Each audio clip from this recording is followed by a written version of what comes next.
Hello बच्चों।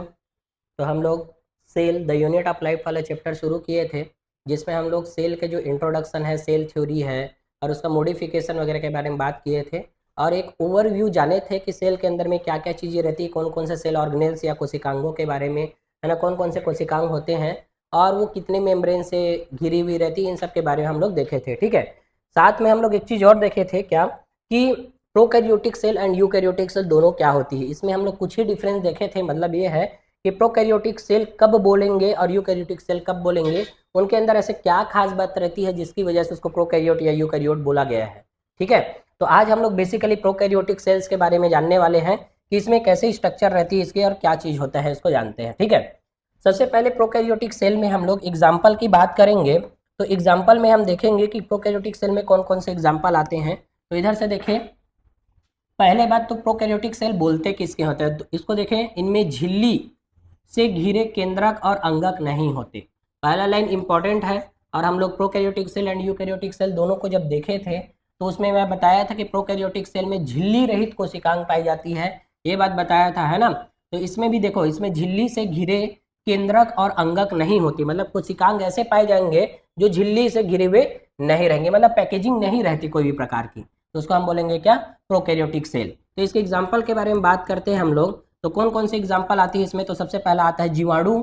जीवाणु को हम लोग बोलते हैं क्या, बैक्टीरिया। दूसरा होता है नील हरे शैवाल, मतलब ये ब्लू ग्रीन एल्गी है ना, जिसको हम लोग साइनोबैक्टीरिया भी बोलते हैं, साइनोबैक्टीरिया या तो फिर ब्लू ग्रीन एल्गी। तो इसका एक और नाम है क्या, तो इसको हम बोलेंगे साइनोबैक्टीरिया।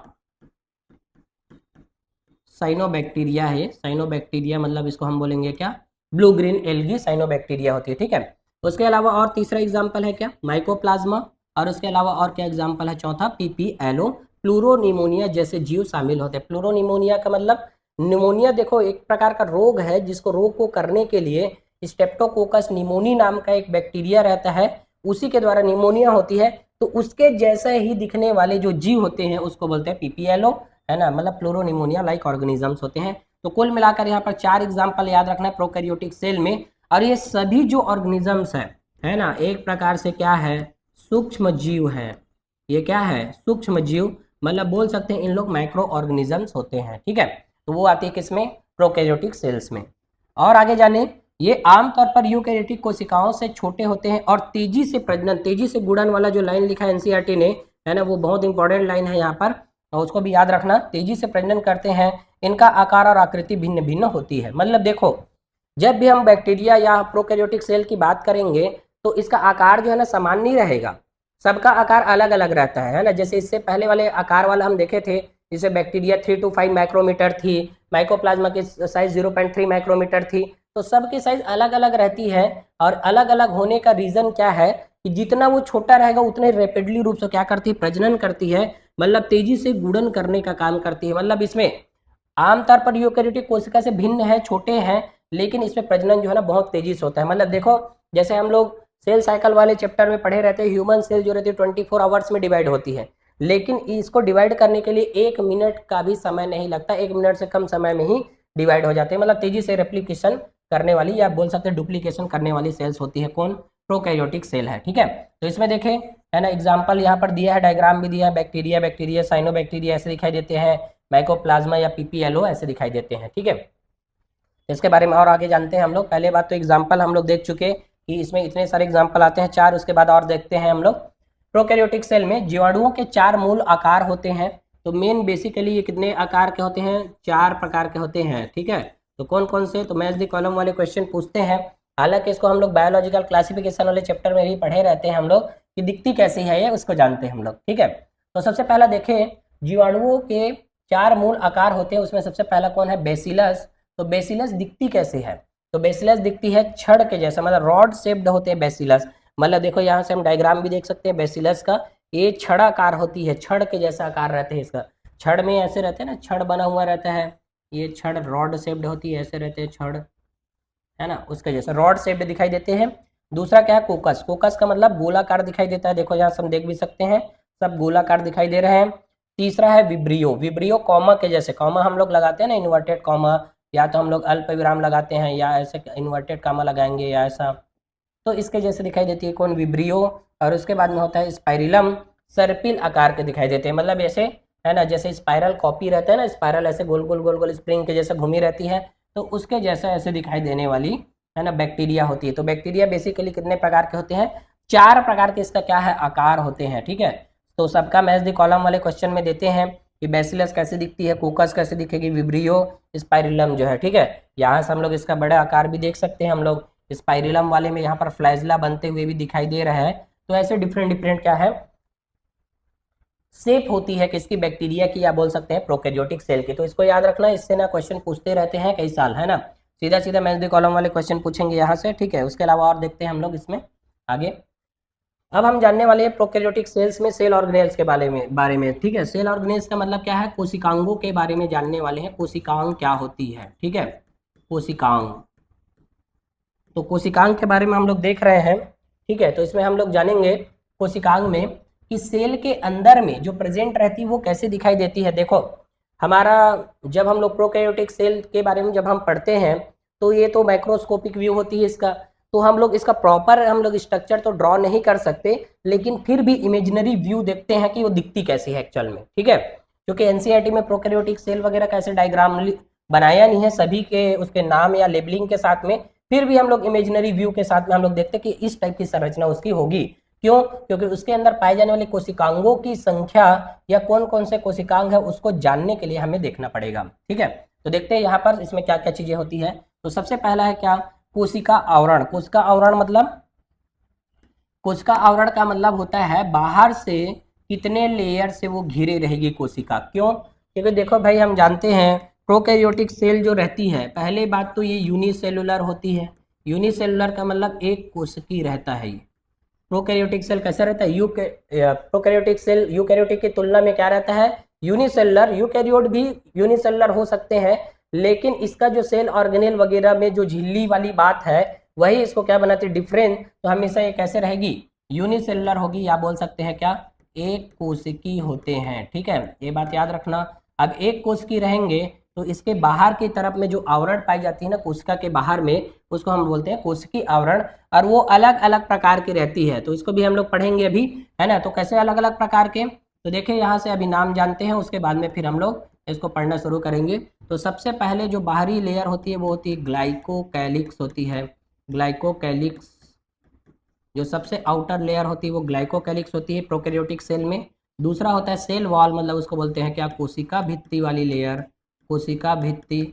और तीसरा होता है कौन सा, तो होती है कोशिका झिल्ली, कोशिका झिल्ली।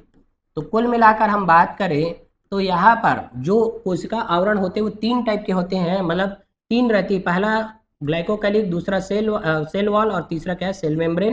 मतलब 3 प्रकार के कोशिका आवरण है इसमें, किसमें, प्रोकैरियोटिक सेल में, ठीक है। इसके बाद इसमें और पाई जाने वाली जो सेल ऑर्गेनेल है उसका नाम भी जानते हैं, जैसे मिजोजोम है, क्रोमेटोफोर है, न्यूक्लियोइड है, जैसे हम लोग पहले क्लास में देखे थे कि हम लोग जो फाल्स न्यूक्लियस होते हैं उसको न्यूक्लियोइड बोलते हैं। फ्लैजिला होती है, पिली होते हैं, और फिम्ब्री वगैरह भी प्रेजेंट होती है।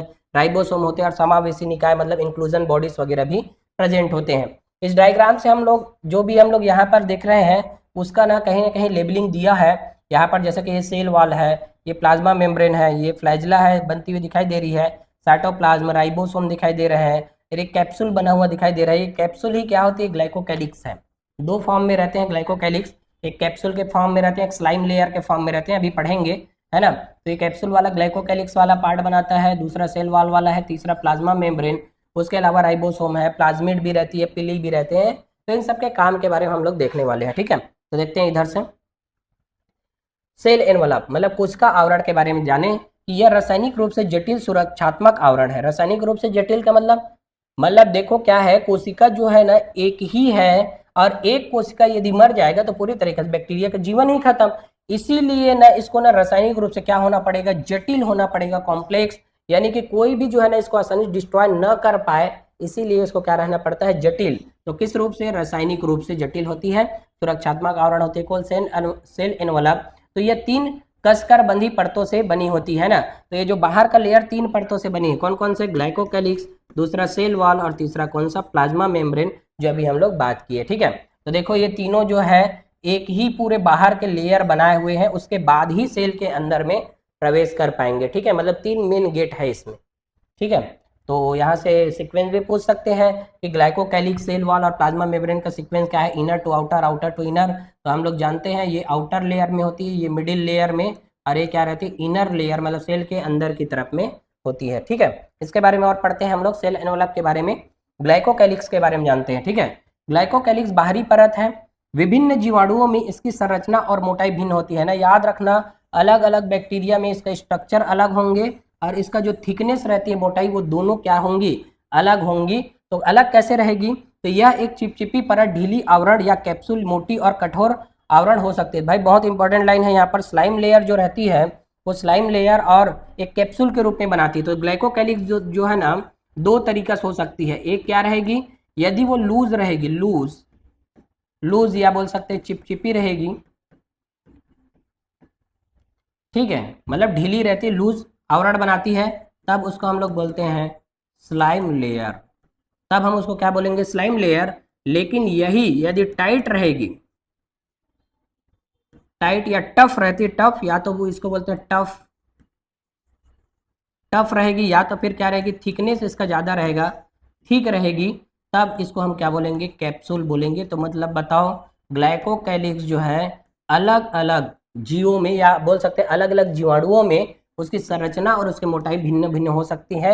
यदि वो ढीली आवरण के रूप में, मतलब स्लाइम लेयर के रूप में रहेगी, स्लाइम लेयर का मतलब ऐसे टाइप के स्ट्रक्चर रहेंगे उसके चारों ओर, तो उसको हम लोग स्लाइम लेयर बोलेंगे। और यही यदि कैप्सूल के फॉर्म में रहेगा, ऐसे मतलब कैप्सूल मतलब जो है ना, टेबलेट आता है ना कैप्सूल वगैरह, तो ऐसे सख्त रहेगी, मतलब चारों तरफ से बहुत ज़्यादा कठोर रहेगी, तो इसको हम लोग बोलेंगे कैप्सूल। जबकि इसको हम क्या बोलेंगे, स्लाइम लेयर बोलेंगे। ढीला ढाला रहेगा, स्लाइम लेयर है, और कठोर रहेगा तो क्या है ना, कैप्सूल बोलेंगे इसको। तो याद रखना दोनों लेयर को, कि ग्लाइकोकैलिक्स जो है थिकनेस में चेंजेस हो सकती, मोटाई में भिन्न रहती, संरचना भी भिन्न हो सकती। इंपॉर्टेंट लाइन है ये वाली जो बात है ना, उसको जानना है हमें।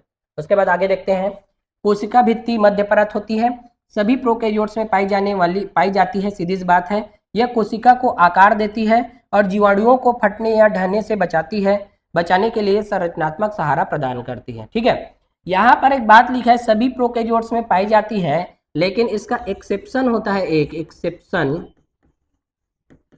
माइकोप्लाज्मा में नहीं पाई जाती। माइकोप्लाज्मा में सेल वॉल एब्सेंट रहती है, सेल वॉल एब्सेंट। माइकोप्लाज्मा में क्या रहती है, सेल वॉल एब्सेंट रहती है, मतलब कोशिका भित्ति जो है मध्य में पाई जाएगी प्रोकैरियोटिक सेल में, लेकिन माइकोप्लाज्मा में क्या रहती है, ये एब्सेंट रहती है। तो इसका काम क्या होता है, तो ये कोशिका को आकार देने का काम करती है। कोशिका को क्या देती है, ये आकार देती है, इसी की वजह से आकार बने हुए रहते हैं, क्योंकि रिजिड रहती है, कठोर रहेगी, और चारों तरफ से जिस टाइप का इसका आकार होना है, तो हम देखे भी अभी 4 प्रकार के आकार होते हैं किसके, बैक्टीरिया के, बैसिलस होती है ना, कॉमा शेप्ड होते हैं, और उसके अलावा कोकस होती है, और स्पाइरलम, तो अलग अलग शेप है। तो अलग अलग शेप में शेप देने का काम किसका रहता है, कोशिका भित्ति का रहता है। सेल वाल ही किसको शेप देती है, प्रोकैरियोटिक सेल को। ठीक है, अब उसके अलावा ये पहला काम तो कोशिका को आकार देने का काम करती है। उसके अलावा चूंकि ये कोशिका भित्ति क्या होती है, रिजिड रहती है, रिजिड, रिजिड का मतलब कठोर। अब जब कठोर है तो ये जीवाणुओं को फटने या ढहने से भी बचाती है। ठीक है, तीसरा क्या करेगी, इसको मैकेनिकल सपोर्ट भी देती है, मतलब संरचनात्मक रूप से सहारा प्रदान करती है, यांत्रिक सहारा भी देते हैं, संरचनात्मक सहारा, या बोल सकते हैं क्या, है ना, यांत्रिक सहारा नहीं बोलेंगे इसको, संरचनात्मक सहारा ही बोलेंगे, मतलब स्ट्रक्चरल सपोर्ट देती है, स्ट्रक्चरल सपोर्ट, स्ट्रक्चरल सपोर्ट बोलेंगे इसको, मैकेनिकल सपोर्ट नहीं है यहाँ पर। कौन सा सपोर्ट है, स्ट्रक्चरल सपोर्ट। ये वाला लाइन भी याद रखना है, ध्यान देना है कि कई जगह में यांत्रिक सहारा लिखा रहता है, जबकि यहाँ पर क्या है, स्ट्रक्चरल सपोर्ट है यहाँ पर, मतलब संरचनात्मक सहारा देती है ना, कोशिका के आकार को बनाए रखती है, संरचनात्मक सहारा देती है, जीवाणु को फटने से या ढहने से रोकती है, कोलैप्स होने से, है ना। भाई देखो अंदर में क्या है, साइटोप्लाज्म भरा है, अब मान लो कहीं से पंक्चर कर देंगे इसको, तो बाहर लेयर यदि कठोर नहीं रहेगा तो वो तो पिचक जाएगा पूरी तरीके से, इसीलिए बाहर से वो क्या रहती है, कठोर रहती है, रिजिड रहती है। तो यहाँ पर 2-3 काम करती है कौन, सेल वॉल, तो कोशिका के आकार प्रदान करेगी, जीवाणु को फटने से बचाएगी, और तीसरा क्या है, स्ट्रक्चरल सपोर्ट देती है। ठीक है, तो देखें कि ये बनी किससे रहती है वो भी जानते हैं। तो ये जो बनी रहती है, ये जो कोशिका भित्ति रहती है, एक म्यूरिन का टाइप रहता है, म्यूरिन का प्रकार,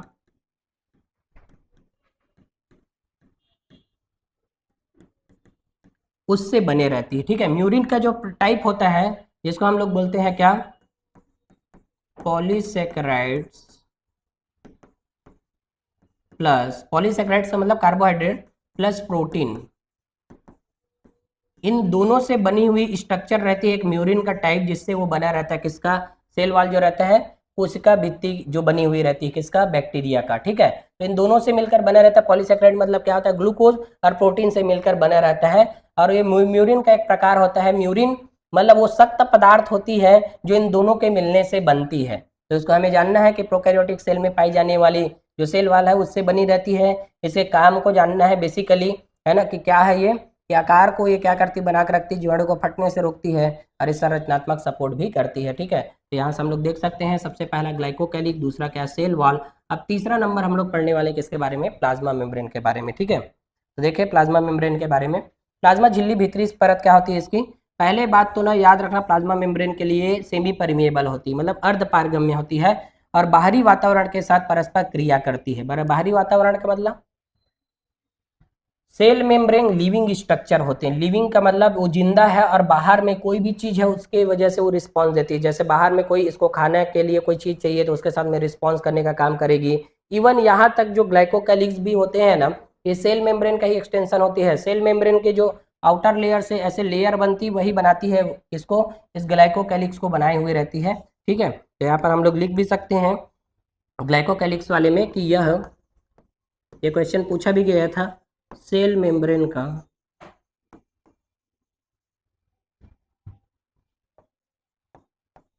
का एक्सटेंशन है, या सेल मेम्ब्रेन का क्या होती है, एक्सटेंशन होती है। मतलब बोलेंगे कि यह कोशिका झिल्ली से ही मिलकर बनी रहती है, कौन, ग्लाइकोकैलिक्स। मतलब सेल मेम्ब्रेन ही क्या करती है, आउटर लेयर की ओर जाएगी और आउटर लेयर की ओर इसको बनाती है, किसको, ग्लाइकोकैलिक्स को। तो है ना, ये वाला लाइन इंपॉर्टेंट है, इससे पूछा भी गया है कि ग्लाइकोकैलिक्स जो है ना, किससे मिलकर बनती है या किसका एक्सटेंशन होती है, पूछेंगे, पूछा था। तो प्लाज्मा मेम्ब्रेन या सेल मेम्ब्रेन का ही एक्सटेंशन होती है, ठीक है। तो याद रखना, है ना। अब हम लोग क्या पढ़ रहे थे, प्लाज्मा झिल्ली भीतरी परत होती है, यह अर्ध पारगम्य होती है और बाहरी वातावरण के साथ लगातार कांटेक्ट करते रहती है। इसकी संरचना यूकैरियोटिक की प्लाज्मा झिल्ली के समान होती है। ये वाला लाइन याद रखना, जब यूकैरियोटिक की प्लाज्मा झिल्ली के बारे में हम पढ़ेंगे, सेल मेम्ब्रेन के बारे में, तो ये वाला लाइन है ना काम आएगा कि इसकी जो संरचना है यूकैरियोटिक में जो प्रेजेंट रहने वाली प्लाज्मा झिल्ली जो है उसी की समान होती है इसकी संरचना। मतलब लिपिड बाइलेयर की क्या पाई जाती है वहां पर, लिपिड बाइलेयर की, है ना, लिपिड ऊपर की तरफ अंदर की तरफ दोनों तरफ लिपिड रहते हैं और प्रोटीन भी रहती है कुछ कुछ जगह में। तो प्रोटीन और लिपिड दोनों से बनी हुई रहती है यूकैरियोटिक झिल्ली, तो इसकी झिल्ली भी प्रोटीन और लिपिड से बनी हुई रहती है, किसकी, ये जो प्रोकैरियोटिक सेल है उसके, ठीक है। तो इसको भी जानते हैं हम लोग। आगे देखें, है ना। अब देखो ये सब बात तो बता दिया मैंने तीनों के बात को, लेकिन देखना इन तीनों के लिए एक लाइन लिखा है एनसीईआरटी ने कि ये तीनों जो रहती है, पहला, दूसरा और तीसरा, ग्लाइकोकैलिक, सेल वॉल और क्या है, प्लाज्मा मेम्ब्रेन, ये तीनों का जो है ना, इनके कार्य जो है ना, कार्य भिन्न होती है। कार्य क्या है यहाँ पर, भिन्न होती है, लेकिन तीनों मिलकर, लेकिन तीनों स्तर सुरक्षात्मक इकाई बनाते हैं, सुरक्षात्मक इकाई बनाते हैं,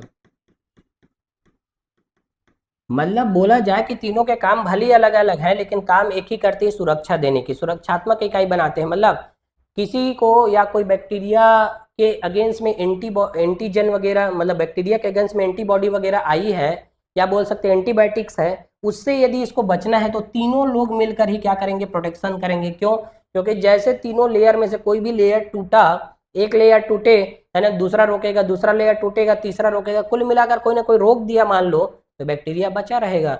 यदि बैक्टीरिया को टूटने से बचाना है तो तीनों को एक साथ काम करना पड़ेगा। तो तीनों जो रहती है एक प्रोटेक्टिव यूनिट के रूप में काम करती है ये, ठीक है। किसके रूप में काम करती है, प्रोटेक्टिव यूनिट के रूप में। भले इनका सभी का काम क्या है, अलग अलग है, लेकिन सुरक्षा की बात सुरक्षा की आती है तब क्या है, तीनों एक हो जाते हैं, ठीक है। तो इसका भी हमें जानना है ना। इसके आगे और देखें, साइंटिस्ट का नाम है यहाँ पर, है ना, उसको भी देखते हैं हम लोग। कोशिका आवरण के प्रकार के बारे में, है ना, उसके आधार पर दो प्रकार के यहाँ पर बैक्टीरिया के बारे में बताया था, किसने, ग्राम नाम के साइंटिस्ट ने। तो इसने क्या किया था, देखने, बैक्टीरिया दो प्रकार के होते हैं स्टेनिंग के आधार पर, एक होती है ग्राम पॉजिटिव और दूसरा क्या होता है ग्राम नेगेटिव बैक्टीरिया। तो ग्राम पॉजिटिव ये ग्राम स्टेन को ग्रहण करते हैं और उसे बनाए रखते हैं, जबकि ग्राम नेगेटिव ये ग्राम स्टेन को बनाए नहीं रखते। मतलब ये है कि बैक्टीरिया को हम लोग कोई सॉल्यूशन के अंदर में डुबाएंगे, जैसे मान लो यहाँ पर कोई सॉल्यूशन है ना, मतलब ग्राम द्वारा जो विकसित सॉल्यूशन था उसमें यहाँ पर किसको डुबाए, बैक्टीरिया को डुबाए। ठीक है, यहाँ पर कोई बैक्टीरिया को ला दिए, यहाँ पर ऐसे बैक्टीरिया था, ये बैक्टीरिया है। अब बैक्टीरिया को डुबाने के बाद में ये ब्लू कलर, ये बैक्टीरिया जो है यहाँ पर हम लोग देखे हैं उसको सेप्रोनिन में धोने के बाद में यहाँ पर इसको निकाल कर देखेंगे तो कुछ बैक्टीरिया जो था है ना, इसको हम लोग फिर से क्या करेंगे, यहाँ से स्टेनिंग करने के बाद में वॉश करेंगे। तो वॉश करेंगे तो कुछ बैक्टीरिया जो था ब्लू कलर के सॉल्यूशन में डुबाए थे, तो कुछ बैक्टीरिया जो था ब्लू कलर ले लिया है ना, यहाँ पर ब्लू कलर हो गए, लेकिन कुछ बैक्टीरिया जो है नहीं ले पाए। तो देखो जिस सोल्यूशन में हम लोग उसको डुबाए उसके आधार पर, जैसे इसको हम लोग डुबाए तो ये बन गया क्या, ग्राम पॉजिटिव बैक्टीरिया बन गए क्योंकि कलर को ले लिया, और ये जो नहीं ले पाए उन लोग क्या बन गए, ग्राम निगेटिव बैक्टीरिया बन गए, है ना। तो स्टेनिंग के आधार पर मतलब रंग के आधार पर ये कितने प्रकार के बैक्टीरिया हुए, दो प्रकार के, जैसे यहाँ पर कुछ का दिखाया गया है, ग्राम निगेटिव बैक्टीरिया जैसे इस्चीरिया कोलाई को दिखाया है, ग्राम पॉजिटिव बैक्टीरिया जैसे स्टेफाइलो है ना, ऑरियस नाम के जो बैक्टीरिया है वो ग्राम पॉजिटिव बैक्टीरिया। मतलब ये है कि ग्राम के द्वारा जो विकसित स्ट्रेन था, स्ट्रेन का मतलब कलर, तो कलर को जो लेती है वो बैक्टीरिया ग्राम पॉजिटिव हो जाती है, कलर को नहीं लेती वो ग्राम निगेटिव हो जाती है। तो इसका रीजन पूछेंगे तो पहले रीजन बताते थे इसका, है ना, हालांकि एनसीईआरटी सीधा यही बस लिख दिया है, लेकिन देखो क्या होती है, ग्राम पॉजिटिव का मतलब ये होता है कि इसमें जो लेयर होती है ना वो क्या रहती है, दो ही प्रकार की लेयर होती है इसके सबसे आउटर लेयर में, मतलब ग्लाइकोकैलिक्स में एल और एम बस लेयर होते हैं, जबकि इसमें ग्राम निगेटिव वाले में l m p q 4 layer होते हैं, जो पूरी तरीके से स्टेन में मतलब कलर जो है अंदर जा नहीं पाता, उसमें रोक देते हैं बाहर में ही, इसीलिए कलर ही नहीं होगा, वो बाहर में जब धोएंगे उसको तो कलर बाहर फिर से निकल जाएगा, इसीलिए ग्राम निगेटिव होते हैं। और ग्राम निगेटिव बैक्टीरिया ही याद रखना है ना, आगे चल के काम आएंगे, नर्सिंग करने जाए चाहे कोई भी करने जाए ग्राम निगेटिव बैक्टीरिया के बारे में पढ़ना पड़ता है। ग्राम निगेटिव बैक्टीरिया ही डिजीज कॉज करते हैं, डिजीज कॉज करते हैं। मतलब अभी तक जितने भी हम बैक्टीरिया को रोग करते हुए देखे हैं उन लोग ज़्यादातर क्या होते हैं, ग्राम निगेटिव बैक्टीरिया से होते हैं, उन लोग ज़्यादा रोग करते हैं, ग्राम पॉजिटिव बैक्टीरिया जो है रोग नहीं करता। ठीक है, तो इसको भी हमें जाने है ना, he developed gram staining methods, gram staining method से है ना इसको किए थे। ठीक है, ठीक है, इसके आगे और जानते हैं हम लोग। अगला है मेसोजोम एंड क्रोमेटोफोर्स के बारे में जानते हैं। तो मेसोजोम एंड क्रोमेटोफोर क्या होती है, तो याद रखना मेसोजोम जो रहती है ये भी क्या है, ये सेल मेम्ब्रेन का ही एक्सटेंशन होती है। ठीक है, तो देखिए यहाँ पर इसको लिखा भी है, मेसोजोम या प्लाज्मा झिल्ली के अंदर की ओर मुड़ने से बनती है। प्लाज्मा मेम्ब्रेन अंदर की तरफ ऐसे मुड़ जाती है तो उसी से बनती है कौन, मेसोजोम। और ये जब मुड़ती है ना तो अलग अलग स्ट्रक्चर बनाती है, या तो ये लेमली के रूप में मुड़ेगी, या तो टिब्यूल्स के रूप में मुड़ेगी, है ना, या तो है ना टिब्यूल्स, लेमली एंड वेसिकल्स के रूप में। पुटिका मतलब क्या होता है, वेसिकल्स, वेसिकल्स मतलब है ना ऐसे बैग लाइक स्ट्रक्चर बनाती है। टिब्यूल्स, टिब्यूल्स, टिब्यूल्स के फॉर्म में मतलब टिब्यूल्स ऐसे रहती है, टिब्यूल्स। और उसके अलावा लेमिली, तो लेमिली के रूप में रहती है ना, ऐसे नौ जैसे स्ट्रक्चर रहती है लेमिली का। तो ऐसे स्ट्रक्चर मतलब कुल मिलाकर बोला जाए कि मेसोजोम जो प्लाज्मा झिल्ली अंदर की तरफ जो मुड़ती है ना तो 3 स्ट्रक्चर बना सकती है, मतलब मेसोजोम के 3 स्ट्रक्चर हो सकते हैं। तो ऐसे क्वेश्चन पूछेंगे यहाँ से कि निम्न में से कौन जो है मेसोजोम के स्ट्रक्चर या मेसोजोम की संरचना नहीं है, पूछेंगे। तो पुटिकाएं होती है, नलिकाएं होती है, और तीसरा लेमली होती है। तो तीनों को याद रख लेना। तो वेसिकल्स, टिब्यूल्स एंड, है ना, ऐसे याद रख लेना, VTL से वेसिकल, ट्यूब्यूल्स एंड लेमली होती है। तो इन तीनों के द्वारा क्या होती है, मतलब तीनों ही क्या होते हैं, मेसोजोम होते हैं। और मेसोजोम किसका अंतर्वलन है, ये प्लाज्मा मेम्ब्रेन का ही क्या है, अंतर्वलन होती है। तो इसको भी हमें याद रखना है। ठीक है, इसके आगे और देखें मेसोजोम के बारे में। मेसोजोम के काम बहुत इंपॉर्टेंट है, इससे क्वेश्चन पूछते रहते हैं। तो देखिए कि ये क्या करती है मेसोजोम, तो पहला बात क्या है, कोशिका भित्ति का निर्माण करती है। ठीक है, मेसोजोम क्या करते हैं, कोशिका भित्ति का निर्माण करते हैं। दूसरा DNA रेप्लिकेशन कराते हैं, मतलब DNA का प्रतिकृति कराना होगा, रेप्लिकेशन कराना होगा, तो उसको भी यही कराती है कौन, मेसोजोम। तीसरा गुणसूत्रों को पुत्री कोशिकाओं में वितरित करने के लिए भी हेल्प करती है, मतलब जब ये रेप्लिकेशन करा रहा है, DNA को डबल कर रहा है, न्यूक्लियर मटेरियल या बोल सकते हैं DNA को, तो जब डबल करेगा तो पुत्री कोशिकाओं में भी वितरित करेगा, तो कौन करवाती है? मिजोजोम। ठीक है, चौथा नंबर देखें, यह श्वसन और स्त्राव के लिए भी होती है। श्वसन और स्त्राव का मतलब रेस्पिरेशन में इन्वॉल्व होती है, साथ में सिक्रीशन भी करती है। तो रेस्पिरेशन में इन्वॉल्व होने के कारण, रेस्पिरेशन का मतलब क्या है? श्वसन। श्वसन में क्या रहती है? शामिल। श्वसन में क्या है? शामिल। तो श्वसन में शामिल होने के कारण, श्वसन में शामिल होने के कारण इसको हम लोग माइटोकॉन्ड्रिया के क्या बोलते हैं? समजात बोलते हैं। होमोलोगस टू माइटोकॉन्ड्रिया के समजात, कॉन्ड्रिया के समान कार्य कर रही है कि समजात होती, समजात मतलब समजात नहीं, समरूप बोलेंगे, समरूप के समरूप मतलब क्या है? उत्पत्ति भिन्न, उत्पत्ति भिन्न लेकिन कार्य समान होते हैं, तो एनालॉजी को दिखाती है। तो उत्पत्ति भिन्न और कार्य समान जब होते हैं तो एनालॉजी कहलाती है। ये एनालॉजी मतलब बोल सकते हैं तुल्य रूपता बोलेंगे इसको। तो माइटोकॉन्ड्रिया के समान, एनालॉगस टू माइटोकॉन्ड्रिया बोलेंगे, माइटोकॉन्ड्रिया के जैसा काम करती है। मतलब माइटोकॉन्ड्रिया भी श्वसन में इन्वॉल्व होती है, रेस्पिरेशन में इन्वॉल्व है। तो यहाँ पर माइटोकॉन्ड्रिया तो पाए नहीं जा रहे हैं, किसमें? प्रोकैरियोटिक सेल में। तो माइटोकॉन्ड्रिया के समान ही काम करती है, इसीलिए माइटोकॉन्ड्रिया के समरूप या एनालॉजी ऑफ माइटोकॉन्ड्रिया बोल सकते हैं। मतलब माइटोकॉन्ड्रिया के जैसा ही काम करने वाली संरचना होती है। कौन? तो कौन होती है? श्वसन। तो एक क्वेश्चन पूछा भी गया है कि जिस प्रकार माइटोकॉन्ड्रिया यूकैरियोटिक सेल में श्वसन में इन्वॉल्व होती है, वैसे ही प्रोकैरियोट में कौन सी संरचना इन्वॉल्व होती है? श्वसन में पूछते हैं। ठीक है, तो श्वसन में कौन इन्वॉल्व होती है? तो मिजोजोम श्वसन में इन्वॉल्व होती है। उसके अलावा ये क्या काम करती है? तो सिक्रीशन भी करती है। सिक्रीशन मतलब कोई पदार्थ जब बनाए रहेंगे तो उसको सिक्रीट करवाने का काम करवाएगी, है ना? कौन? मिजोजोम। ठीक है, उसके अलावा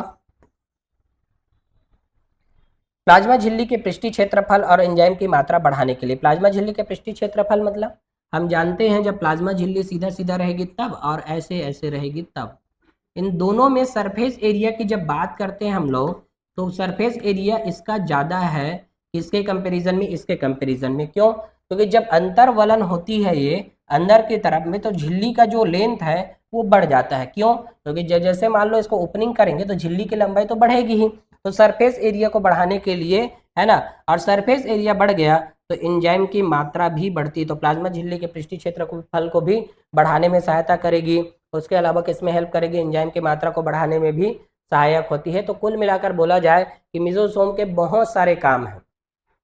ठीक है, मिजोसोम प्लाज्मा झिल्ली का अंतर्वलन है, ट्यूब्यूल्स, वेसिकल्स एंड लेमिली के फॉर्म में होती है, और इसके इतने सारे काम है। देखो, कोशिका भित्ति निर्माण, डीएनए रेप्लिकेशन, गुणसूत्रों को पुत्री कोशिका में वितरित करना, श्वसन, सिक्रीशन, प्लाज्मा झिल्ली के पृष्ठीय क्षेत्रफल को बढ़ाना, एंजाइम की मात्रा को बढ़ाना। तो कुल मिलाकर देखा जाए कि मिजोसोम बहुत काम करती है। ठीक है,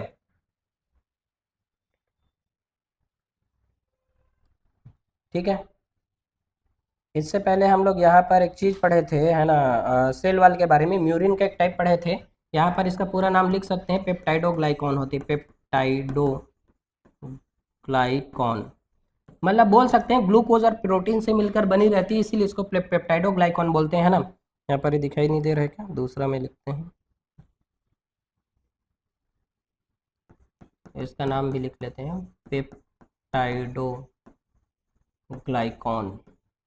ठीक है, प्रोटीन और पॉलीसेक्राइड मतलब ग्लूकोज और किससे बनी रहती है? ये प्रोटीन से, इसीलिए इसको पेप्टाइडोग्लाइकॉन बोलते हैं। म्यूरिन का टाइप होता है सेल वॉल में। ठीक है, तो ये भी बात कर लिए हम लोग। इसके आगे और देखते हैं, मिजोसोम को जान गए हम लोग। अगला जानने वाले हैं किसके बारे में? तो अगला है क्रोमेटोफोर के बारे में। तो क्रोमेटोफोर से भी नीट 2012 में क्वेश्चन आया हुआ है क्रोमेटोफोर से। क्रोमेटोफोर क्या होती है जानते हैं? तो क्रोमेटोफोर उन्हीं जीवों में पाई जाती है, उन्हीं प्रोकैरियोट्स में जो क्या करते हैं? फोटोसिंथेसिस करते हैं। तो देखें, क्रोमेटोफोर ये कुछ प्रोकैरियोट्स में पाई जाती है। क्रोमेटोफोर कुछ प्रोकैरियोट्स में, देखो, है ना, सभी में नहीं पाई जाती। वही बात बोला कि कुछ प्रोकैरियोट्स में ही रहती है कि, और सीधी सी बात है कि जो प्रकाश संश्लेषण करते हैं ना, उसमें क्रोमेटोफोर प्रेजेंट रहती है। तो याद रखना, क्रोमेटोफोर ये कुछ प्रोकैरियोट्स में पाए जाने वाले वर्णक युक्त झिल्लीदार वलन होते हैं। झिल्ली युक्त रहते हैं, झिल्लीदार वलन। झिल्लीदार वलन कैसे? अब देखो, यहाँ पर भी जो सेल मेम्ब्रेन रहती है ना, ऐसे मेम्ब्रेन जो रहती है वही क्या होती है? ये इसको बनाती है। तो यहाँ पर हम क्रोमेटोफोर की भी बात करते हैं ना, तो ये कहाँ से डेवलप होती है पूछेंगे, तो ये भी किससे डेवलप होती है, तो प्लाज्मा मेम्ब्रेन या प्लाज्मा झिल्ली का अंतर्वलन होती है, प्लाज्मा झिल्ली का अंतर्वलन। क्योंकि यहाँ पर तो झिल्ली से घिरे हुए कोशिकांग तो पाए नहीं जाते, तो प्लाज्मा झिल्ली अब देखो एक ही झिल्ली है यहाँ पर, प्लाज्मा झिल्ली जो करेगी यही करेगी, उसके अलावा ना दूसरे और कोशिकांग रहेंगे उसको लेयर में लेके नहीं आती, ये जो बनाएगी उसमें झिल्ली रहेंगे क्योंकि खुद झिल्ली है ये। तो प्लाज्मा झिल्ली का अंतर्वलन होती है कौन, क्रोमेटोफोर। तो क्रोमेटोफोर जो नाम दिया गया है इसमें प्रेजेंट रहने वाले वर्णक के आधार पर दिया गया है। तो ये वर्णक युक्त क्या होते हैं, ऐसे कोशिकांग हैं जो प्रोकैरियोट्स में पाए जा रहे हैं क्रोमेटोफोर। उदाहरण के लिए साइनोबैक्टीरिया या बोलेंगे क्या, ब्लू ग्रीन एल्गी। तो झिल्लीदार वलन जो होती है क्रोमेटोफोर, अब चूंकि साइनोबैक्टीरिया में है तो किस में इन्वॉल्व होती है ये, तो ये फोटोसिंथेसिस में इन्वॉल्व होती है, मतलब प्रकाश संश्लेषण में शामिल, और प्रकाश संश्लेषण में शामिल है तभी तो ये ऑक्सीजन प्रोड्यूस करती है।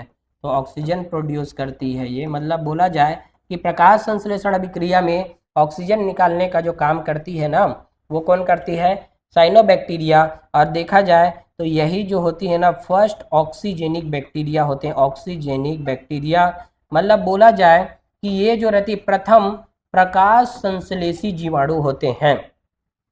ठीक है, अब देखो क्या है, हम लोग इंग्लिश में बात लिखते हैं लेकिन ना यूट्यूब वगैरह में ऐसा रहता है कि वो कैप्शंस रहती है उसमें जो बोले रहते हैं ना वो बात हिंदी में ही लिख के आती है, समझ आ रहा है कि नहीं आ रहा है। तो जिसको इंग्लिश दिक्कत है वो हिंदी में भी देख सकते हैं, हिंदी में लिखा के आता है वहाँ पर, तो बोले रहते हैं वो हिंदी में भी रहते हैं ना। तो बाकी सुनना रहता है, जिसको बाद में इंग्लिश में प्रॉब्लम है हिंदी में लिख सकते हैं। जैसे मैं फर्स्ट ऑक्सीजेनिक बैक्टीरिया बोला तो इसके साथ में मैं हिंदी भी बताया कि प्रथम ऑक्सीजेनिक मतलब प्रथम ऑक्सीजन प्रोड्यूस करने वाले बैक्टीरिया कौन थे, तो साइनोबैक्टीरिया। इस पृथ्वी में जब भी जीवन की उत्पत्ति हुई तो इन्हीं लोग पहले आए थे, सबसे पहले कौन, साइनोबैक्टीरिया। इन्होंने ही सबसे पहले क्या किया, ऑक्सीजन प्रोड्यूस किए प्रकाश संश्लेषण करके, क्योंकि इसके अंदर में क्या प्रेजेंट था, वर्णक प्रेजेंट था। तो वर्णक कौन सा, क्लोरोफिल ए वगैरह प्रेजेंट थे, जो हायर प्लांट्स में भी हायर प्लांट्स में प्रेजेंट रहते हैं, और उसी की वजह से प्रकाश संश्लेषण करती है। तो फर्स्ट ऑक्सीजेनिक बैक्टीरिया वगैरह के बारे में बात करें, क्योंकि ये ऑक्सीजन प्रोड्यूस कर रही है, तो कौन है ये, साइनोबैक्टीरिया या क्रोमेटोफोर। तो यहाँ से AR वाले क्वेश्चन या ट्रू फॉल्स वाले क्वेश्चन दे सकते हैं। कैसे, क्या क्रोमेटोफोर सभी प्रकार के प्रोकैरियोट्स में है, तो फॉल्स स्टेटमेंट है ये, तो सभी प्रकार के प्रोकैरियोट्स में नहीं है। कुछ प्रोकैरियोट्स बोला गया है और उसमें भी स्पेसिफिक यहाँ पर एग्जाम्पल दे दिए हैं, क्योंकि NCERT सिर्फ एक ही एग्जाम्पल दिया है, हालांकि वो कई और जब डिटेल स्टडी करने जाएंगे तो कुछ ऑर्गेनिज्म और मिलेंगे जिसके अंदर क्रोमेटोफोर होगा, कुछ ऑर्गेनिज्म का मतलब कुछ और प्रोकैरियोट्स।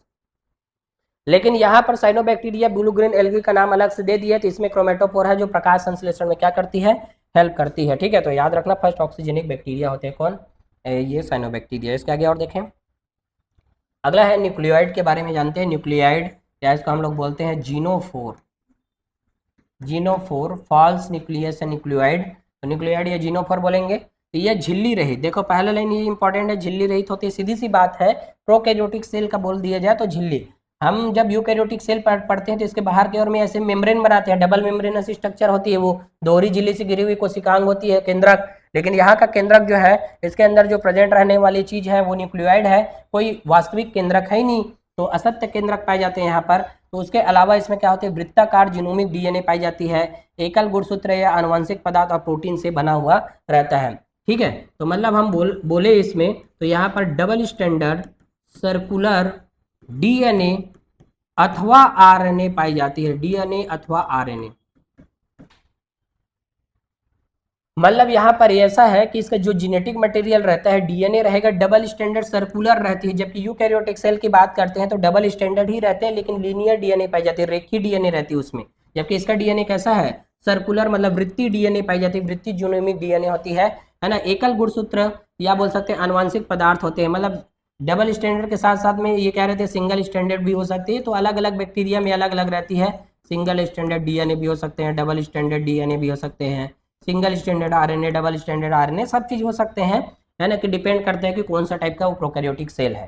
ठीक है, और प्रोटीन से बना, तो प्रोटीन मतलब यहाँ पर प्रोटीन तो पाया जाता है लेकिन हिस्टोन प्रोटीन नहीं रहते, तो नॉन हिस्टोन प्रोटीन रहती है यहाँ पर, नॉन हिस्टोन प्रोटीन के साथ में बना हुआ रहता है किसका, न्यूक्लियोइड, प्रोकैरियोटिक सेल का। कई जीवाणुओं में जीनोमिक डीएनए के बाहर एक छोटा वृत्ताकार डीएनए प्लाज्मिड होता है, बहुत इंपॉर्टेंट है ना, इसको अलग से लिखना है या अंडरलाइन करके कि प्लाज्मिड क्या होती है जानते हैं कि एक्स्ट्रा क्रोमोसोमल डीएनए होती है। कौन? प्लाज्मिड। तो प्लाज्मिड के लिए 3-4 बात यहाँ पर जानते हैं हम लोग। तो सबसे पहला प्लाज्मिड के बारे में देखें, प्लाज्मिड में सबसे पहला खास बात क्या है प्लाज्मिड का कि पहला बात तो ये एक्स्ट्रा क्रोमोसोमल है, extra chromosomal DNA, chromosomal DNA मतलब ये है कि अतिरिक्त गुणसूत्री पदार्थ है ये क्या है? अतिरिक्त गुणसूत्री पदार्थ। दूसरा क्या होती है? ये होती है डबल स्टैंडर्ड सर्कुलर होती है, डबल स्टैंडर्ड क्या होती है? सर्कुलर। और तीसरा खास बात क्या है इसकी? सेल्फ रेप्लिकेट हो सकते हैं, मतलब खुद ही स्वयं प्रतिकृति कर सकते हैं, सेल्फ रेप्लिकेट मतलब ये स्वयं प्रतिकृति कर सकती है। जब इसको काटेंगे ना, तोड़ देंगे तो क्या हो जाएगा? वापस से बन जाती है। और इसी प्लाज्मिड का यूज फिर आगे चल के हम लोग बायोटेक्नोलॉजी जब पढ़ते हैं तो वहां पर करते हैं, वेक्टर के रूप में काम आती है यही प्लाज्मिड। तो इस प्लाज्मिड की खास बात यदि कुछ नहीं रहती, तो इस प्लाज्मिड के में खास बात नहीं रहती तो हम लोग उसका यूज नहीं कर पाते। तो ये तीनों लाइन से कई बार क्वेश्चन पूछा गया है कि प्लाज्मिड की खास बात कौन नहीं है, पूछते हैं। ठीक है, तो पहले बात तो ये अतिरिक्त गुणसूत्री पदार्थ होती है प्लाज्मिड, मतलब एक्स्ट्रा क्रोमोसोमल डीएनए। दूसरा डबल स्टैंडर्ड सर्कुलर फॉर्म में रहते हैं, मतलब दोहरी झिल्ली युक्त रहती है। और ये प्लाज्मिड जो है ना, देखो ये ऐसे दिखाई दे रही है, ये ऐसे रहती है ऐसे। और इसमें एक खास बात और होती है, इसमें एंटीबायोटिक रेजिस्टेंट जीन प्रेजेंट होते हैं इसी प्लाज्मिड में, है उसको भी पढ़ेंगे। और वहाँ पर भी हम लोग पढ़े रहते हैं, जैसे टेट्रासाइक्लिन एम्पिसिलिन के बारे में पढ़े रहते हैं, PBR 322 के बारे में, तो उसको भी जानते हैं। ये जीवाणुओं को कुछ विशिष्ट फिनोटाइपिक लक्षण जैसे कि एंटीबायोटिक दवाओं के प्रति प्रतिरोधक क्षमता विकसित करती है। मतलब बोला जाए कि इस प्लाज्मिड में क्या प्रेजेंट होते हैं? Antibiotic resistant gene, antibiotic resistant gene है। अब बताओ एंटीबायोटिक रेजिस्टेंट जीन है, तो बताओ ये प्रोकैरियोटिक सेल को बचाएगा कि मारेगा? तो प्रोकैरियोटिक सेल को बचाती है। अब सीधी सी बात है भाई, देखो जो प्रोकैरियोट्स या जो वो बैक्टीरिया में प्लाज्मिड प्रेजेंट रहेंगे उसमें एंटीबायोटिक्स, चाहे एम्पिसिलिन या टेट्रासाइक्लिन दोनों में से कोई को खाएंगे एंटीबायोटिक्स को, तो ये क्या करेगा? उसको मरने नहीं देगा। अब ऊपर से बाहर से वो तोड़ भी देगा ना एंटीबायोटिक्स लेयर को, चाहे वो ग्लाइकोकैलिक्स हो, सेल वॉल और सेल मेम्ब्रेन को, तो अंदर आने के बाद में जब ऐसे प्रोटीन बनाएगा ये कि इसको मारने ही नहीं देगा। समझ आया कि नहीं आया? तो एंटीबायोटिक्स के प्रति प्रतिरोधक क्षमता का मतलब क्या होता है कि एंटीबायोटिक्स आएंगे लेकिन इसको मार नहीं पाएंगे। क्यों? क्योंकि उसको बचाने के लिए तो है ना, यहाँ पर है। वहां पर भी जब हम लोग बायोटेक्नोलॉजी में पढ़े थे तो वहां पर एक लिखे थे क्या कि प्लाज्मिड जो रहती है वहां पर रेस्ट्रिक्शन एंडोन्यूक्लियेज एंजाइम जो निकलते हैं उसके द्वारा वो उसके खुद के डीएनए या प्लाज्मिड को काटती नहीं है, जबकि रेस्ट्रिक्शन साइट रहती है प्लाज्मिड में तो भी। क्यों? क्योंकि वहां पर मिथाइलेशन से चेंज कर दिया रहता है। वहां पर सीधा एनसीईआरटी ये लाइन लिखा है कि यह प्रोकैरियोट्स के सुरक्षा तंत्र का हिस्सा होती है और इसको डीमिथाइलेशन से उसको चेंज कर दी रहती है। यही कारण कि रेस्ट्रिक्शन एंडोन्यूक्लियेज उसके प्लाज्मिड को नहीं काटती, ये बात लिखा है एनसीईआरटी ने, है ना, कहाँ पर? क्लास 12th में लिखा है। ठीक है, तो जानना है हमें कि प्लाज्मिड के लिए बारे में, इससे ना हर साल क्वेश्चन पूछते रहते हैं प्लाज्मिड से रिलेटेड क्वेश्चन। ठीक है, और प्लाज्मिड का यूज कैसे करते हैं? यूज क्या होता है इसका? वेक्टर के रूप में करते हैं, वेक्टर के रूप में, मतलब संवाहक के रूप में यूज होता है इसका। संवाहक बोलते हैं ना हिंदी में, संवाहक, वाहक नहीं, संवाहक। ठीक है, किसका? प्लाज्मिड का, बायोटेक्नोलॉजी में आता है ये। तो प्लाज्मिड से रिलेटेड भी बात जान गए हम लोग, है ना। इसके बाद और आगे देखते हैं हम लोग, अगला देखते हैं फ्लैजिला के बारे में। ठीक है, इसका जो फ्लैजिला रहता है प्रोकैरियोट्स में, वो है ना किन किन चीज़ों से बना रहता है जानते हैं। पहले बात तो ना ये बात याद रख लेना, एकदम गांठ बांध लेना है क्या कि फ्लैजिला जो रहती है ना वही गतिशीलता या मूवमेंट करने के लिए रिस्पॉन्सिबल है। कौन? ये फ्लैजिला, मतलब किसके लिए रिस्पॉन्सिबल है? ये मूवमेंट के लिए, मूवमेंट का मतलब गतिशील के लिए। अब चलो बताओ, फ्लैजिला जिसमें प्रेजेंट होगा वही तो क्या होगा? गतिशील होगा। सीधी सी बात है, पैर रहेंगे तभी तो चल पाएंगे, वही गतिशील होती है। मतलब जिसमें फ्लैजिला रहेंगे वही क्या होंगे? मोटाइल। जबकि जिसमें एब्सेंट रहेगी फ्लैजिला, है ना, वो क्या रहेंगे? अगतिशील, मतलब नॉन मोटाइल हो जाते हैं। तो सीधी सी बात है, ये बात याद रखना। इसके अलावा कोई भी दूसरा स्ट्रक्चर नहीं है जो इसको क्या करेगा? मोटाइल, इमोटाइल, नॉन मोटाइल बनाएगा। तो सीधा से याद रखना, फ्लैजिला की वजह से वो चलती है। कौन? बैक्टीरिया, या बोल सकते हैं प्रोकैरियोट्स। फ्लैजिला इसके पैर होते हैं। ठीक है, कई बार दूसरे ऑर्गेनेल्स का नाम भी लिख के देते हैं लेकिन उन सब का नाम याद नहीं रखना, फ्लैजिला यदि प्रेजेंट है तो गतिशील, नहीं है तो है ना अगतिशील होते हैं। तो देखिए ये गतिशील जीवाणुओं की कोशिका भित्ति से निकलने वाले पतले तंतुमय विस्तार होते हैं। देखो कहाँ से निकल रही है उसको भी जाने हम लोग। तो निकलती कहाँ से, फ्लैजिला कोशिका भित्ति से निकलती है, ठीक है। पतले तंतुमय विस्तार होते हैं। विभिन्न जीवाणु में इनकी संख्या और व्यवस्था भिन्न भिन्न होती है, तो अलग अलग होते हैं। कुछ में एक रहती है, किसी में दो रहती है, किसी में 10 रहेगी, किसी में एक तरफ रहती है, किसी में दोनों तरफ रहती है। तो पहले उसको पढ़ते थे उसके टाइप को, है ना, अब उसको टाइप को नहीं पढ़ते। अभी याद रखना इसकी संख्या जो रहती है और उसकी व्यवस्था जो रहती है अलग अलग। तो कैसे, तो कुछ का हम डायग्राम यहाँ पर देख सकते हैं। जैसे मान लो ये रॉड शेप्ड बैक्टीरिया है, तो मान लो इधर की ओर फ्लैजिला है इसके। कुछ और एक रॉड शेप्ड बैक्टीरिया, इधर फ्लैजिला इधर फ्लैजिला है। कुछ और बैक्टीरिया है, इधर ऐसे 2 फ्लैजिला है, इधर भी ऐसे 2 फ्लैजिला है। इधर है ना एक और बैक्टीरिया, इधर ही 2 फ्लैजिला है, इधर कुछ भी नहीं है। तो बताओ इसकी अलग अलग बैक्टीरिया है यहाँ पर, लेकिन इसके फ्लैजिला की जो संख्या है वो अलग अलग है सब में। देखो इसमें 1 है, इसमें 2, इसमें 4 है, इसमें 2 ही है। और इसकी पोजीशन भी अलग अलग है। देखो इधर एक इधर है, एक एक इधर इधर है, 2 2 इधर है, और इसमें 2 ही एक तरफ है। तो कुल मिलाकर बोला जाए कि इसकी संख्या और इसकी व्यवस्था अलग अलग होती है। जीवाणु के कसाब मतलब फ्लैजिला के 3 भाग होते हैं, है ना। अब ये जानना है कि किससे बनी रहती है, तो 3 चीजों से बनी रहती है। तो कौन कौन से, तो एक होता है फिलामेंट, दूसरा होता है हुक, और तीसरा होता है बेसल बॉडी, है ना। 3 चीजों से मिलकर बना रहता है किसका फिलामेंट, कौन कौन से, एक होती है सबसे पहला फिलामेंट जो सबसे लॉन्गेस्ट होती है फिलामेंट, दूसरा होता है कौन सा, बेसल बॉडी, और तीसरा होता है hook. Hook, basal body and filament 3 चीजों से मिलकर बनी रहती है क्या, फ्लैजिला जो रहती है प्रोकैरियोटिक फ्लैजिला। उसमें देखें ये जो तंतु रहती है ना, मतलब ये फ्लैजिला यही क्या रहती है, लंबी रहती है, लॉन्गेस्ट रहती है, यही सबसे लंबी है ना। और यहाँ पर कोशिका की सतह से बाहर की ओर फैला हुआ रहता है। तो यहाँ पर फ्लैजिलिन नाम का एक प्रोटीन रहता है, फ्लैजिलिन। तो फ्लैजिलिन प्रोटीन ही क्या करती है, इसको मूवमेंट करवाने में हेल्प करती है। फिलामेंट की वजह से मूवमेंट करते रहते हैं, लॉन्गेस्ट पार्ट होती है, और कोशिका के सतह के बाहर की ओर फैला रहता है। तो देखो कोशिका के सतह के बाहर है ना, आउटर लेयर में प्रेजेंट होती है। जैसे हम लोग इसके बारे में देखना चाहे इसको, तो हम लोग इसको एक ट्यूबवेल या बोर से समझ सकते हैं। तो बोरवेल वगैरह जब देखे रहते हैं हम लोग, तो ऐसा रहता है, उसमें ऐसे निकला हुआ संरचना रहता है। तो एक जो रहता है लंबा वाला रॉड जो रहता है केसिन के अंदर में जो गया हुआ रहता है ना, वो होता है क्या एक्चुअल में, बेसल बॉडी, है ना। तो ये वाला क्या रहता है, बेसल बॉडी। और उसके बाद यहाँ से बैंड टाइप का जो स्ट्रक्चर दिखाई देता है, जैसे मान लो इतने को देखें तो ये होती है क्या, हुक। और उसके बाद में जो लॉन्गेस्ट ऐसे पाइपलाइन रहते हैं वो क्या होते हैं, फिलामेंट। तो हम बात करें कि इसमें तीनों चीजें जो रहती है, तो उसमें देखें कि बेसल बॉडी जो रहती है ना, इम्बेंडेड रहती है। इम्बेंडेड का मतलब देखो ये जो सेल मेम्ब्रेन है ना, वहां तक जाके धसी हुई रहती है। सेल मेम्ब्रेन, सेल वॉल और क्या है, ग्लाइकोकैलिक्स से तीनों के अंदर ऐसे गई हुई रहती है। कौन, ये जो फ्लैजिला के अंदर में, मतलब जो बेसल बॉडी वाला पार्ट है वो, ठीक है।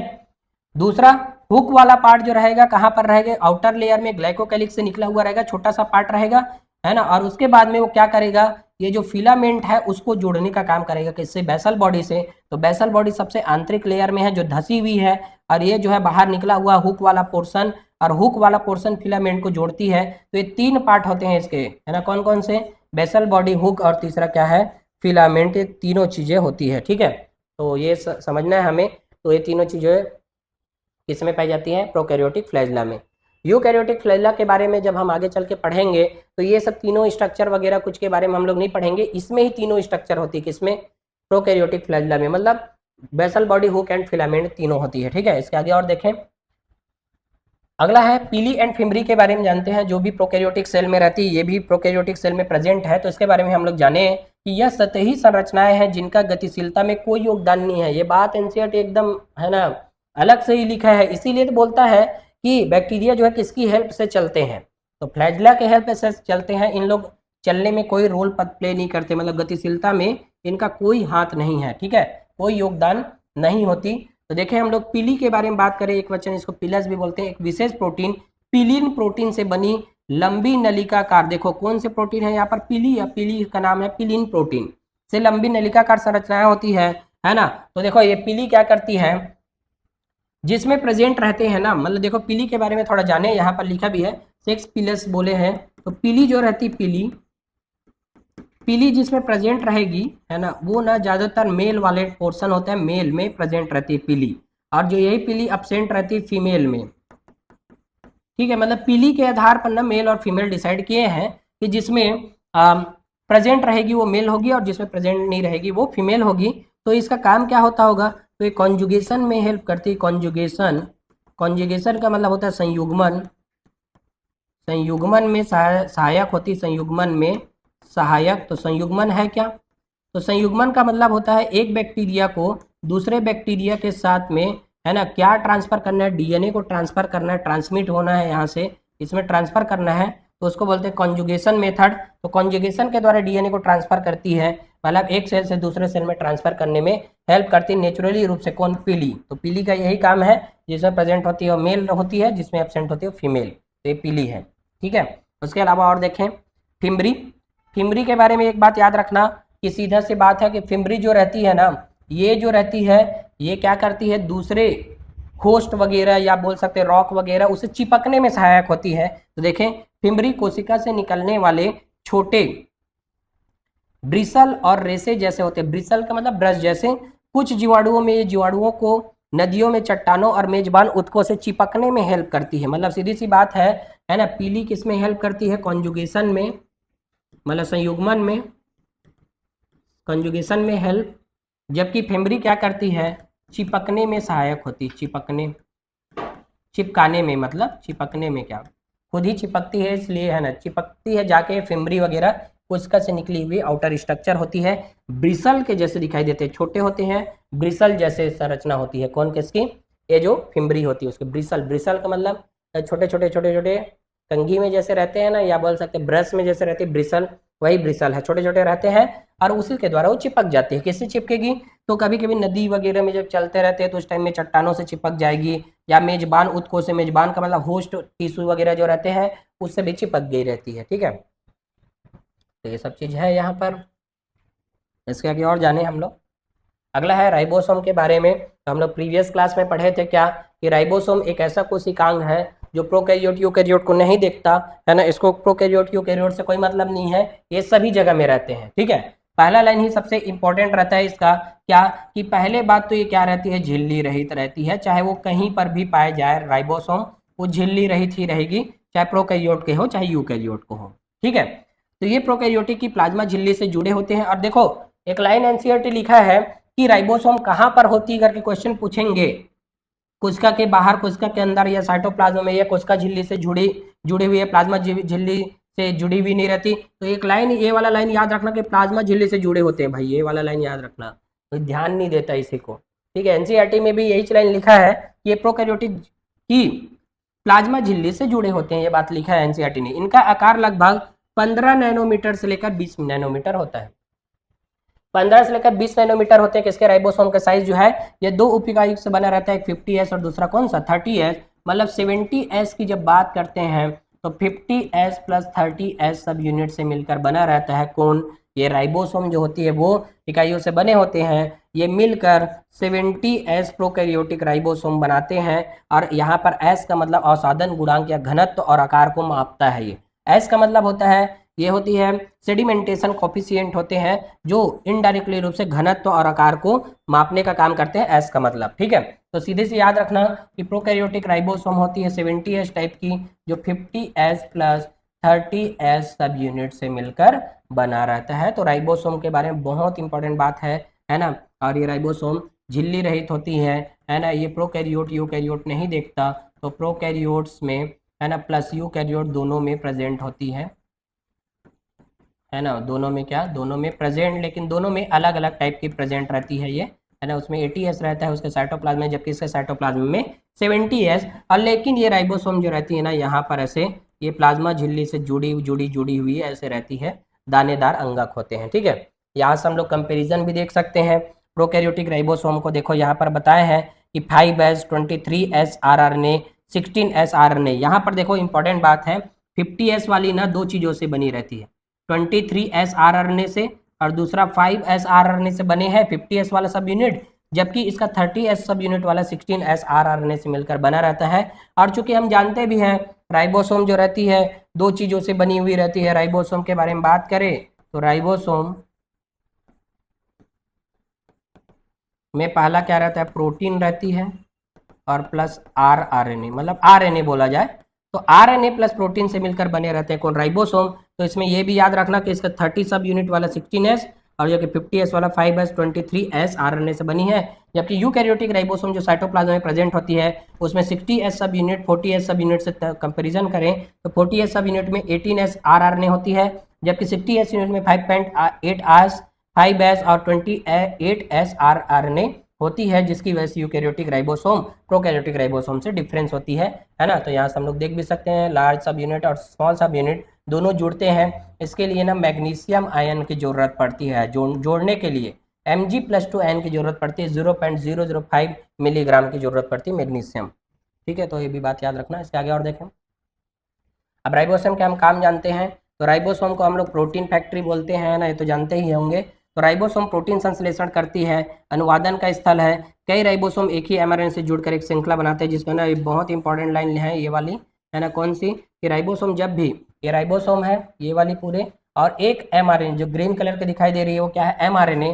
तो एमआरएनए के ऊपर में मेनी राइबोसोम, मतलब बहुत सारी राइबोसोम जब जुड़ जाती है तो इन जुड़ने की वजह से यहाँ पर पॉलीराइबोसोम, पॉलीराइबोसोम या पॉलीसोम बनते हैं, पॉलीसोम। ठीक है, ये बहुत इंपॉर्टेंट लाइन लिखा है, कई बार पूछते रहते हैं इससे, है ना। आरएनए देखो, जब भी राइबोसोम की बात आती है प्रोटीन संश्लेषण में भाग लेती है, मतलब प्रोटीन बनाने का काम यही करती है, लेकिन जब राइबोसोम एमआरएनए के ऊपर बहुत सारे जुड़ते हैं ना तो एक अलग ही संरचना बनाते हैं, जिसको पॉलीराइबोसोम या पॉलीसोम कहते हैं। पॉलीसोम के राइबोसोम एमआरएनए का अनुवादन करके प्रोटीन बनाते हैं। सीधी सी बात है, यही वाले जो रहेंगे इन्हीं लोग क्या करेंगे, ट्रांसलेशन करेंगे, और ट्रांसलेशन होने के बाद में ही यहाँ से अमीनो एसिड बनेंगे, और यही अमीनो एसिड आपस में अमीनो एसिड सब मिलकर पेप्टाइड बॉन्ड द्वारा जुड़कर प्रोटीन बनाते हैं। तो ट्रांसलेशन में भाग लेने से पहले राइबोसोम एमआरएनए के साथ में मिलकर पॉलीराइबोसोम बनाती है, ये बात बहुत इंपॉर्टेंट बात है। ठीक है, सीधा क्वेश्चन पूछते हैं, तो दो तीन तरीके से पूछा जा सकता है यहाँ से क्वेश्चन, कैसे, पॉलीराइबोसोम या पॉलीसोम किसे कहते पूछेंगे, तो एक आरएनए बहुत सारे राइबोसोम, बहुत सारा आरएनए एक राइबोसोम। ठीक है, एटीएस आरएनए और राइबोसोम, एक एटीएस आरआरएनए के साथ में राइबोसोम, या एटीएस एमआर एटीएस सब यूनिट के साथ में टीआरएनए, कुछ भी दे सकते हैं, मतलब ऑप्शन में। हमें तो एक ही चीज में अड़े हुए रहना है कि एमआरएनए के ऊपर में एक ही राइबोसोम, मतलब बहुत सारे राइबोसोम जुड़ेंगे तब, एक ही नहीं ना, यहाँ पर बहुत सारे राइबोसोम, और बहुत सारे राइबोसोम कौन सी वाले राइबोसोम, 70S वाले लोग।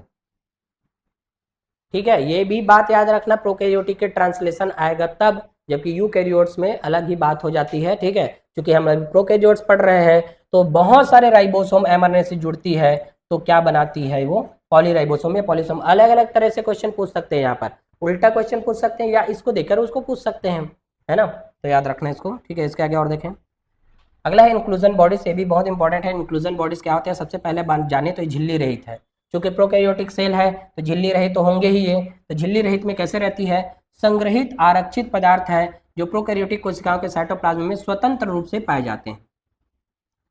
तो इंक्लूजन बॉडीज के लिए क्या क्या सही है वाला क्वेश्चन पूछे थे एक बार। तो पहले बात तो इंक्लूजन बॉडीज क्या होती है, झिल्ली रहित होते हैं। एक बार क्या अभी अभी आया हुआ क्वेश्चन है ये, पहले बात तो झिल्ली रहित होते हैं। दूसरा क्या होते हैं, इसमें ना फूड जो है स्टोरेज रहता है, मतलब बोला जाए कि इन लोग संग्रहण करते हैं, संग्रहित पदार्थ होते हैं, संग्रहित पदार्थ। और तीसरा क्या है, यह ना कोशिका मतलब साइटोप्लाज्म में स्वतंत्र रूप से पाए जाते हैं, स्वतंत्र रूप से, स्वतंत्र रूप से क्या पाए जाते हैं, झिल्ली रहित होते हैं, संग्रहित पदार्थ के रूप में काम करते हैं, साइटोप्लाज्म में स्वतंत्र रूप से पाए जाते हैं। तीनों इनकी खास बात होती है किसके, इंक्लूजन बॉडीज की। उदाहरण के लिए देखिए यहाँ पर फॉस्फेट ग्रेन्यूल, दूसरा साइनोफाइसिन ग्रेन्यूल्स, और तीसरा क्या है, ग्लाइकोजन ग्रेन्यूल्स, मतलब phosphate granule, cyanophycin granules and, है ना, ऐसे याद रखना, पीसीजी से या सीपीजी से याद रख सकते हैं ना, सीजीपी से याद रखें ना। ठीक है, छत्तीसगढ़ पुलिस, ठीक है, छत्तीसगढ़ पुलिस। सी से क्या, साइनोफाइसिन ग्रेन्यूल्स है, जी से क्या, ग्लाइकोजन ग्रेन्यूल्स, और पी से क्या, फॉस्फेट ग्रेन्यूल्स। तो ये तीनों ग्रेन्यूल जो होती है किसके एग्जाम्पल है, एग्जाम्पल किसके हैं इसके ये, तो एग्जाम्पल ऑफ इंक्लूजन बॉडीज। तो भाई इंग्लिश में भी इंक्लूजन बॉडीज कभी कभी लिख के आता है, कभी कभी ये है ना अपंग पदार्थ है, ऐसा कुछ लिख के आता है। तो उसको हमें याद नहीं रखना है, अपशिष्ट पदार्थ तो उसको याद नहीं रखना, इंक्लूजन बॉडीज को याद रख लेना, एग्जाम्पल होती है इसके। और है ना, इसके अलावा ये चौथा नंबर गैस रिक्तिकाएं, जो फूड वैक्यूल्स वगैरह जो और रहती है ना, मतलब गैस वैक्यूल, वो भी क्या होती है, इंक्लूजन बॉडीज ही होती है, मतलब जो गैस राजधानी होती है वो, ठीक है। गैस रिक्तिकाएं के एग्जाम्पल जैसे कि किसमें, तो नील हरी शैवाल, मतलब है ना ब्लू ग्रीन वाले बैक्टीरिया, और उसके बाद में वायलेट ग्रीन बैक्टीरिया और हरे प्रकाश संश्लेषित जीवाणुओं में पाई जाती है। तो किस में पाई जाती है वो भी स्पेसिफिक कर दिया है एनसीईआरटी ने, क्या, गैस वैक्यूल नीले हरे बैगनी हरे, नीले हरे बैगनी हरे, देखो एक ही टाइप का नाम है, ब्लू ग्रीन, और यहाँ पर क्या है वायलेट ग्रीन, और क्या है जो प्रकाश संश्लेषक जीवाणु, तो प्रकाश संश्लेषक कौन होती है, बीजीए। साइनोबैक्टीरिया भी पढ़ के आए हैं ना, तो साइनोबैक्टीरिया प्रकाश संश्लेषक जीवाणु होती है, तो इसमें प्रेजेंट रहती है क्या, गैस वैक्यूल, जिसको क्या करती है ना, जिस टाइम में स्टोरेज करना रहता है कोई चीज़ों का, तो उसमें स्टोरेज करने का काम करती है। तो देखो ये इंक्लूजन बॉडीज है, कहीं पर भी बिखरे हुए पाई जाती है। इसके तीनों खास बात है, झिल्ली रहित होती है, संग्रहित पदार्थ रहते हैं इसमें, और साइटोप्लाज्म में स्वतंत्र रूप से पाई जाती है। तो तीनों बात को हमें याद रखना है, बहुत इंपॉर्टेंट है। इंक्लूजन बॉडीज के बारे में क्या सही नहीं है वाले क्वेश्चन को पूछते हैं, ठीक है। तो ये होती है प्रोकैरियोटिक, है ना। तो प्रोकैरियोटिक सेल के बारे में हम लोग पूरा चीज़ पढ़े, है ना। इसमें से जो भी चीज़ हम पढ़े, जो भी जहाँ पर इंपॉर्टेंट मार्क किए, वही सब क्वेश्चन आते हैं, है ना। इससे ज़्यादा हमें पढ़ने की जरूरत नहीं है। ये सब चीज़ की जो है ना, PDF हमें चाहिए तो यहाँ से ले सकते हैं। नीट जोन KWD को सब्सक्राइब करके रखना है, ताकि ये सब चीज़ को हम फ्री में देख सकें, ठीक है। Thank you.